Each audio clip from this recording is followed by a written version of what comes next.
જાઓ ચાદર ગામના આંગણે જલસા કરવાના છે આપણે. જાઓ બાપુ, જાઓ બાપુ, જાઓ જાઓ બધા બાપુ.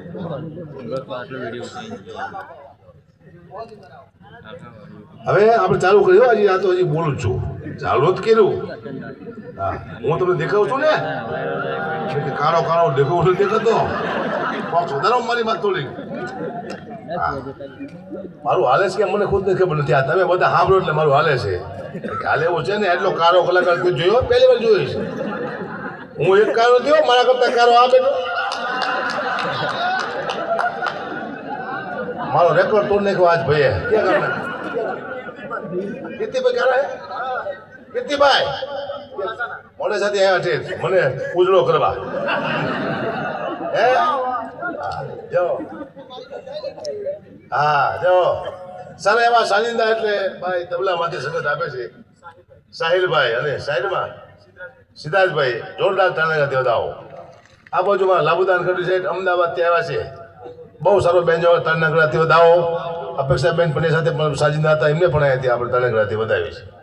બરાબર, તમને મજા આવે ત્યાંથી હું બોલીશ, કારણ કે ધંધો કરવા આવ્યા પછી બોલવું તો પડશે. પૈસા લીધા જ પેલા વધારે પૈસા છે. હા, પૈસા લો તો તમને ન્યાય આપો. હું સારી એવી કવિતાથી શરૂઆત કરું. એ કવિતા છે તમને લાગુ પડતી, બહુ સારી કવિતા છે કૃષ્ણ પરમાત્માની.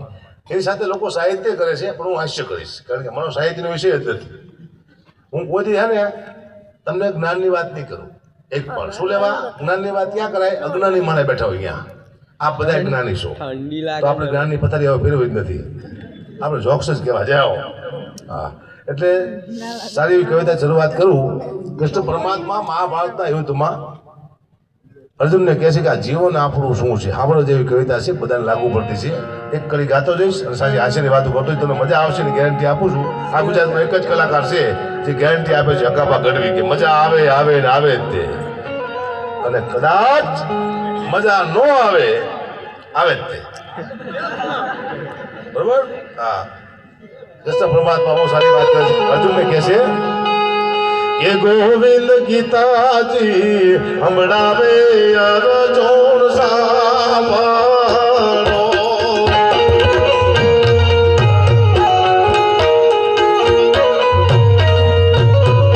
હે ગોવિંદ ગીતાજી હમણાવે અર્જુન સાંભળો.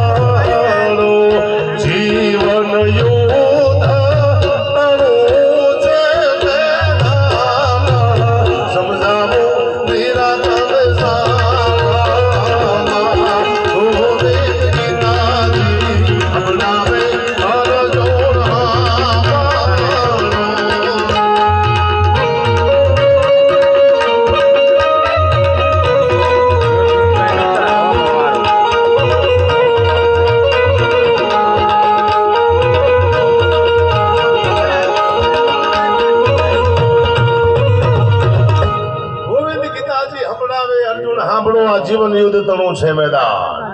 તમે પાણીપતના મેદાનમાં યુદ્ધ કરો ને તમારું ઘર ચલાવો. અત્યારે યુદ્ધ કરવાની જરૂર નથી. ખાલી 50,000 રૂપિયા તમે ઘરે લાવો ને મોટું યુદ્ધ છે. 25,000 રૂપિયા કે 50,000 તમે ઘરે આપો, આનાથી મોટું કોઈ યુદ્ધ અત્યારે યુદ્ધ છે જ નહીં. સૌથી મોટું યુદ્ધ આ. કારણ કે હું જોઉં છું બધાની પરિસ્થિતિ. સૌથી આ દુનિયામાં દુઃખી હોય તો પુરુષ છે. મેં આખું માર્કિંગ કર્યું. પતિ આખો દિવસ કામ કરે છે બિચારો. આખો દિવસ કામ કર્યા પછી ઘરે જાય છે. પત્નીને ખબર નહીં, પોતાની પત્નીને ખબર નથી ને માથે કેટલું ધ્યાન છે. કોઈને ગાયું દીધી છે, કોઈને માર્યું છે, કોઈને વ્યાજમાં પૈસા લીધા છે, પત્નીને ખબર છે જ નહીં. જેવો પતિ ઘરે જાય નોકરીથી, સીધી પત્ની રાડું પાડે છે. છોકરાની ફી ભરવાની છે, ગેસનો બાટલો વહી ગયો છે, મારા મામાને ત્યાં જવાનું છે, હાડી લાવવાની છે. ઓલાનું મગજ ગાડું કરી નાખે છે. કોનું? પતિનું. એટલે હું તો બધી પત્નીને કહું છું કે પતિ ઘેરે આવે એટલે સીધી રાડું નહીં પાડવાની. આવે નોકરીથી એટલે શું કહેવાનું કે પધારો, બેસો, પાણી આપવાનું, પછી પૂછવાનું તમને કોઈ માર્યા જ નથી ને? કે ના, તો ખાંડ લાવવાની છે. ખુશ થાય છે બિચારો, ભયાનક દુઃખી છે.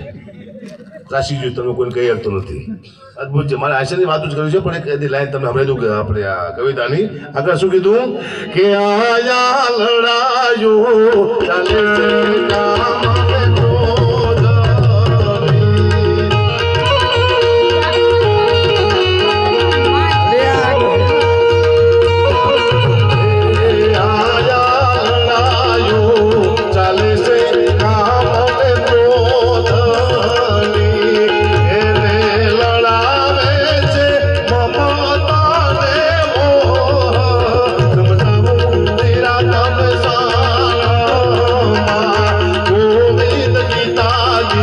હમણાવે અરજો